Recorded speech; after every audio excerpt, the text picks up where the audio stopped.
Hey there, you're listening to the Pursue Your Spark podcast. My name is Heike Yates, and on this show, we talk about how to unlock your potential in your fitness lifestyle with tips, strategies, and interviews to help you create the life you love.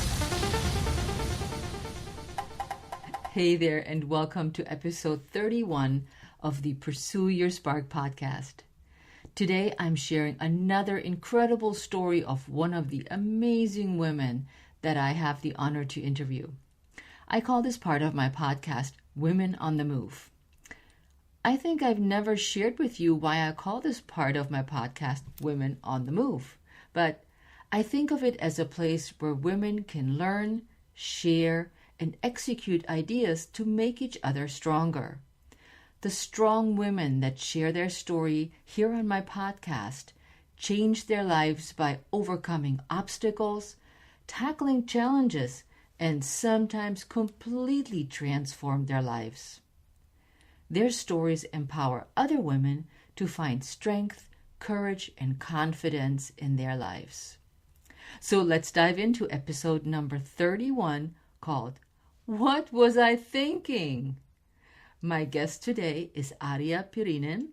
Her story is about how she overcame her fears of something new and how, despite her fears, she went for it. Arja is trilingual, and we have a little surprise for you. So hold on to your earbuds and enjoy. So welcome everybody to the Pursue Your Spark podcast. I have a special guest today, my friend Arja Pirinen. And I'd like to welcome Arja to the show today. Arja is the co-owner of Nordica Quiropraxica y Pilates in Buenos Aires, Argentina. She is a tango teacher at DNI Tango. She teaches private yoga classes. She also is a Pilates teacher trainer for Alves Pilates of Chile and currently teaches in 3 languages, Spanish, English, and Finnish. Arja has chosen a very different lifestyle for herself. She went from being comfortable to uncomfortable and has overcome her fears of starting something new. So today's show is called, inspired by Arja, What Was I Thinking? So welcome to the show, Arja. Thank you very much. And I want to say bienvenidos al podcast con Heike. Vamos a hablar un poquito de mi vida, mi trabajo y otras cosas que me inspiran en la vida. And the same in Finnish. Wow, awesome. Tervetuloa Heiken podcastiin.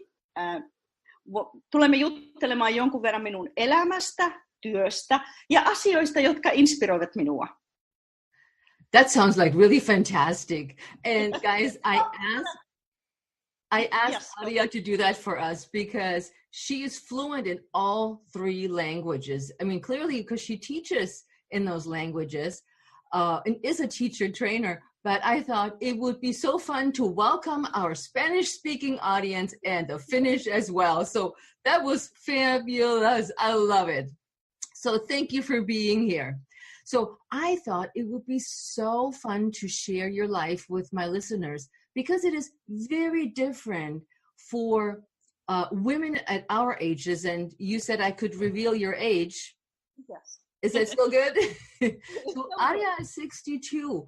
And when you think of, and I'm 57, when you think of somebody at our age, you think a little bit more of an established lifestyle, having kids and perhaps already grandkids. But Arja's lifestyle is very different.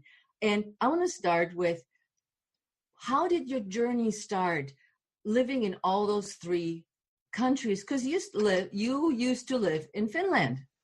Yes, I grew up in Finland and I have a business degree from Finland. So about a year after graduation, I got a job at the Finnish embassy in Washington, D.C.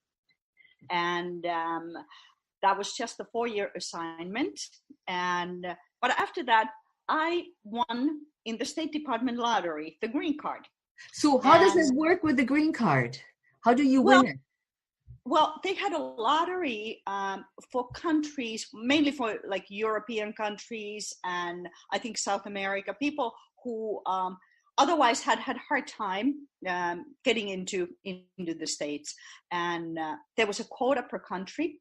And I sent a letter that I was interested in applying for an immigrant visa for United States, and I won. And so then, after the embassy, I found interesting work, and I could work legally because I had a green card. So that's how I ended up staying for over 30 years. So over 30 years, just like I have been here. And you probably never looked back, but you also started your fitness journey, because that's how you and I met, through Pilates. Yes. At a Pilates convention. How did that all start? So you worked at the embassy, and then what happened? I started taking ballet, modern, jazz, Afro jazz, and then I had a foot surgery. So no more dancing for a while. So I went to the gym, and that's how I got into personal training, eventually Pilates, yoga, and then now I've been doing this full time for about 20 years.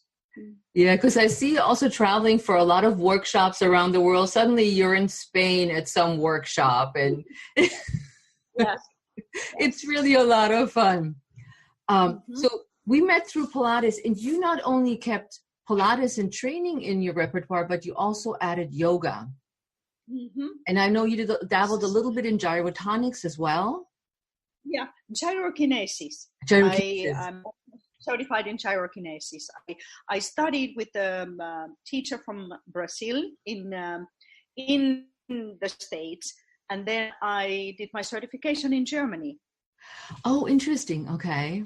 So, let's go back. You came from Finland, and you landed in Washington, D.C., and you're all pumped just like I was. We're here in D.C. It's fantastic. But then something was not quite right for Arja. She started falling in love with tango. Oh, yes. And I started probably about 10 years ago. I started taking tango lessons. I had danced salsa and all these other dances before. And I said, tango seems like a new challenge. And I said, I wonder if I could do that. And so I started taking lessons in DC. And then where do you go to study with the great teachers? You go to Buenos Aires. Yes. And so then I started coming here to Buenos Aires to study. And every year the trip got a little bit longer. And so I started working. I started teaching yoga and Pilates, first in English and then in Spanish. And that allowed me, of course, also, financially to stay longer. And so that's how it went. Yeah. So then as I remember, you suddenly started living in Buenos Aires and you settled down, but you now divide your time between Argentina, the US, and Finland. Yes. So how do you make all this work time-wise with friends and all that? Work and all that. Yeah. And all that. I'm here more than anywhere else because I do have a business. So I'm here probably about 10 months a year. And then the rest of the time in the States and in Finland. And here I have very good substitute teachers because I trained them. Yeah. I trained them. They are teachers who took Pilates courses with me. And so they usually cover for me. So my clients are very happy. And then in the States, if I stay long enough to teach, I usually plan ahead. I contact the gyms, the yoga studios where I worked before. And since I'm usually in DC in July or August, that's a good time for substitute teachers. Almost everybody is on vacation, so they need help. So that's how I end up teaching in DC. In Finland, I usually teach tango workshops. Oh. Just a few workshops, and then the rest of the time is vacation with family because all my family is in Finland. Yeah, do they miss you? Yes, but they've also come here to visit. Oh, how nice!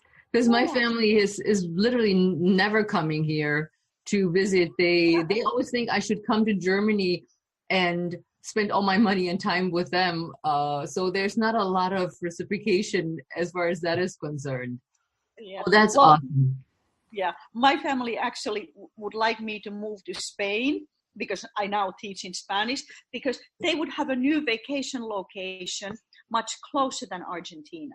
Ah, sneaky people, Europeans always know a good vacation spot when they see one. Yes, yes. So what made you, I'm curious, what made you want to become a teacher trainer? And how Um, difficult was it for you to get started there? well, it was actually, I needed credit hours for the Pilates Method Alliance certification renewal. And there was a course here in Argentina, not very far from Buenos Aires, about 4 hours away. And there was a course that had PMA hours. Which is Pilates Method Alliance for those who are not insiders like us. Yes. And so I went to the course, and the teacher, Sandro Alves, he's from Brazil, but he has studio in Chile. And so he said, would you like, after the course, he said, I really like what you're doing. Would you like to be our teacher trainer? And so there was some training involved. So I went and trained with them just to make sure that we, all the teacher trainers are teaching the same stuff. And that's how I started. Nice. And is that developing nicely?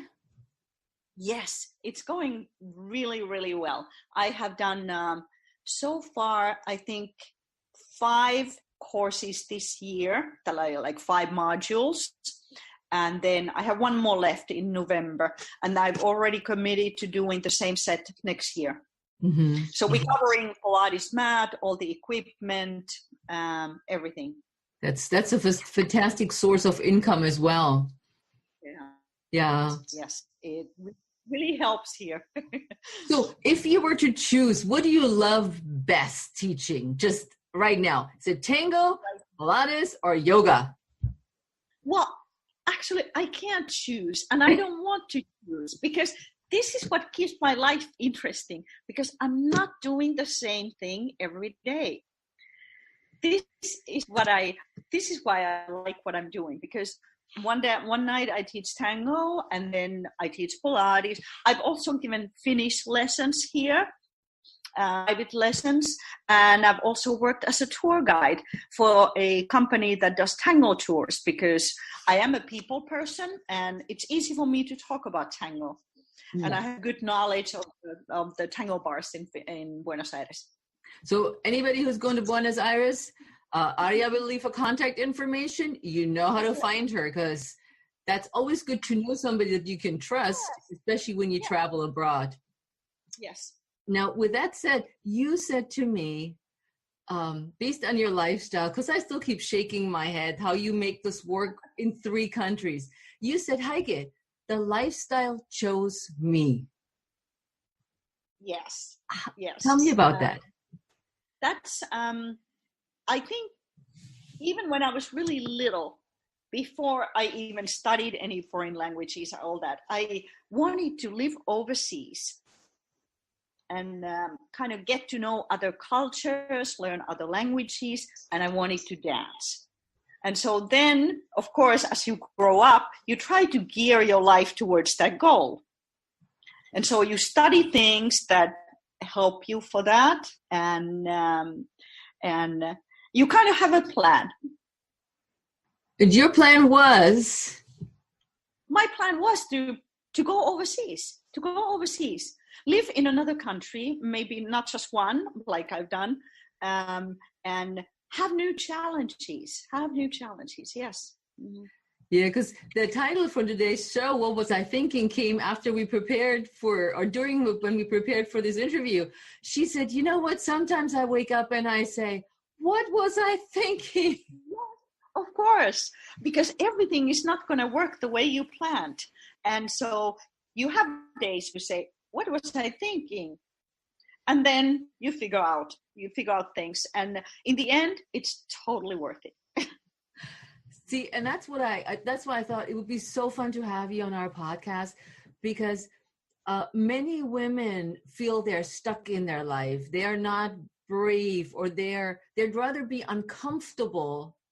Yes. Let's rephrase it. Rather comfortable being uncomfortable, rather instead of making a choice and choosing what their true needs, wants, and desires are, and saying, okay, I can do this. It may, like you said, it may not always be perfect, or it may not work out exactly at that moment how you thought it would be.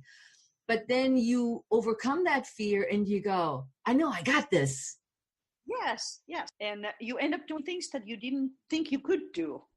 Which, give me one example.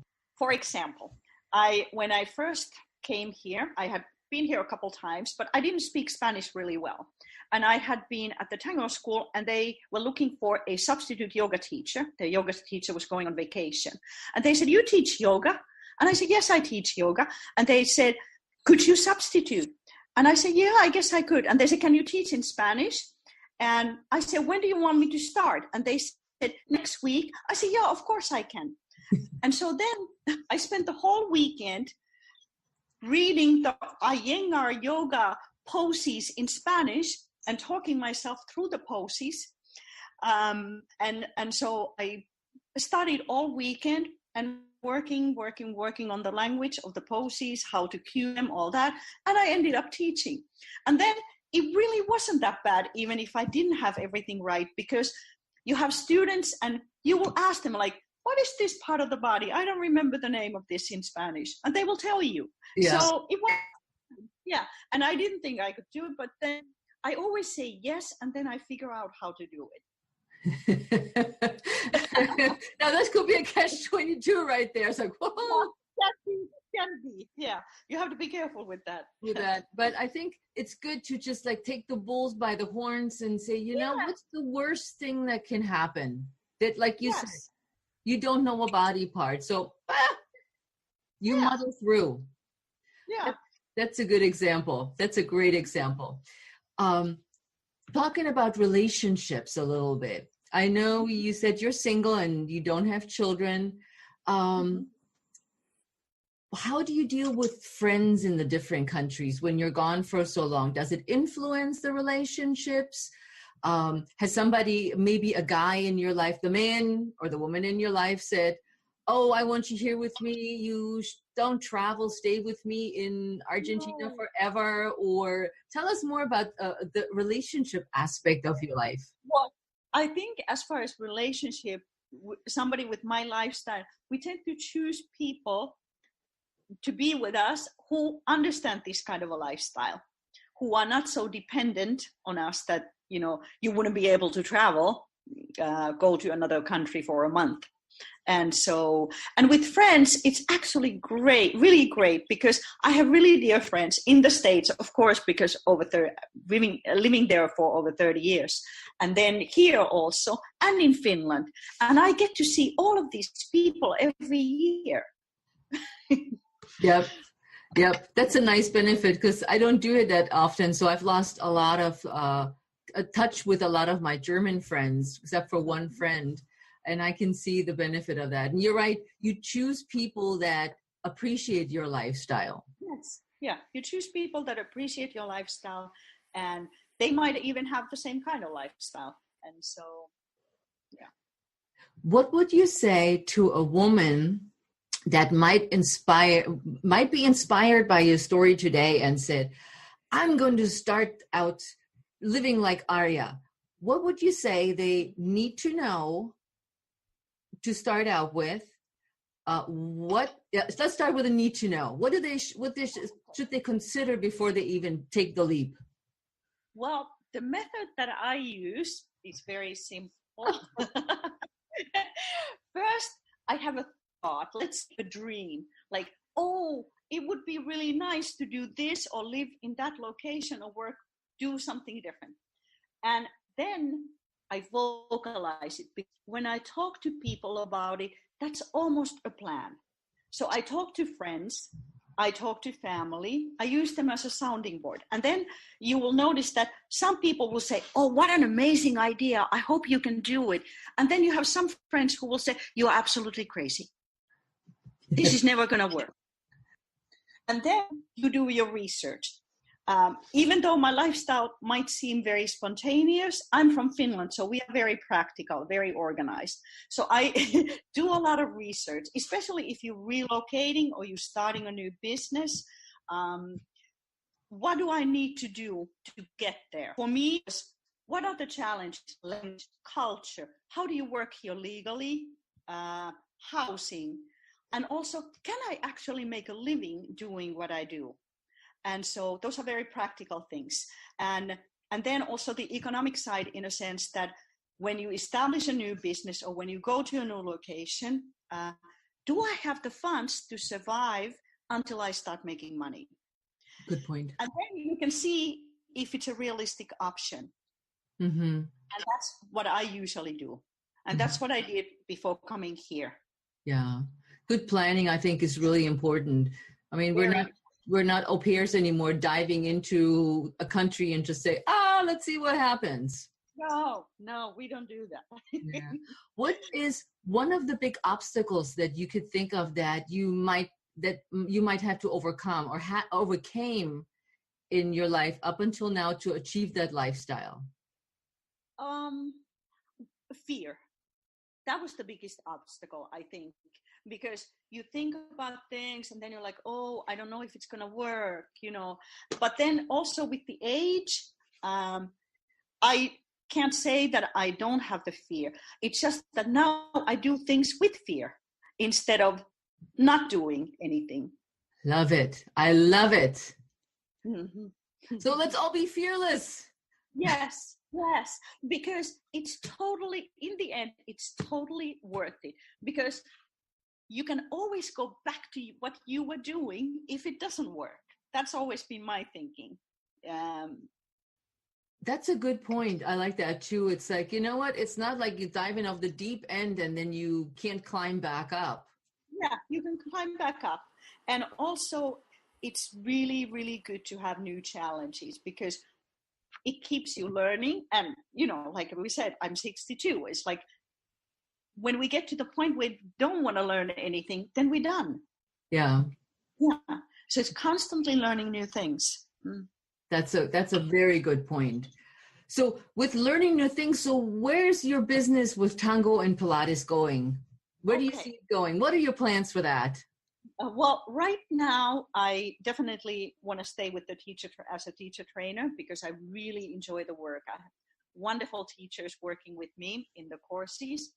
And what I would like to do is spend a little bit more time in Finland and the States. So instead of like just 1 month or month and a half, if I could make it maybe 3 months and teach a little bit more in Finland. And also because as I'm getting older, I have all my families in Finland. And so I would like to spend more time over there.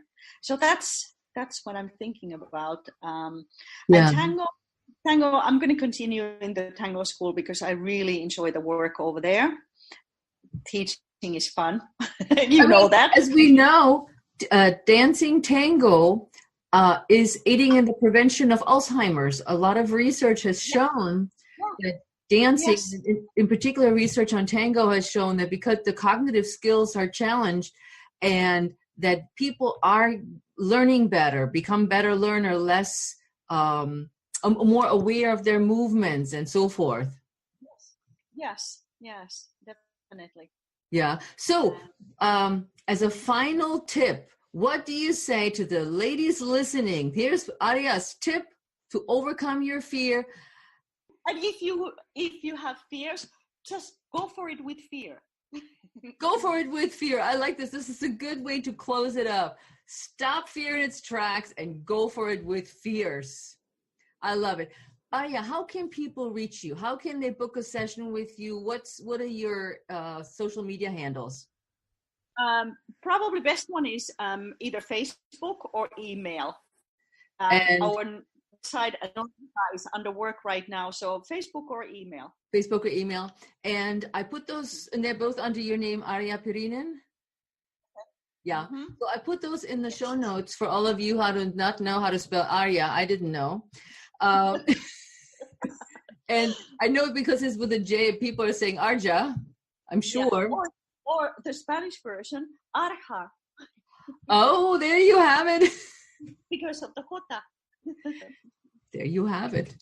So I put those links in the show notes, and I want to thank you so much for being here on the show today and sharing your, I think, so different and exciting life with us and with our listeners. And I'm sure I hope to see you on the tango floor or in Buenos Aires or one of these days. And thank you again for being here. Thank you for having me. Awesome. See you next time. Ciao. Ciao. So what do you think? Wasn't that an incredible interview? I hope you enjoyed this episode and found it inspiring for your own journey. Since we had so much fun recording this interview, we thought you might want to watch the interview on YouTube. I will put a link in the show notes for you. Also, are you subscribed to my podcast? If you're not, then I want to encourage you to do that right now. I don't want you to miss an episode. Click the link in the show notes to subscribe right now. And if you're feeling extra loving today, I would love it if you left a review on iTunes as well. Those reviews really help other people find my podcast, and it's so much fun to read them. I leave a link in the show notes. All you have to do is click the review button, select ratings and reviews, and give the show some love. I would really appreciate it. So with that, thank you so much for being here, and have a wonderful day, a wonderful week ahead. See you next time. Ciao.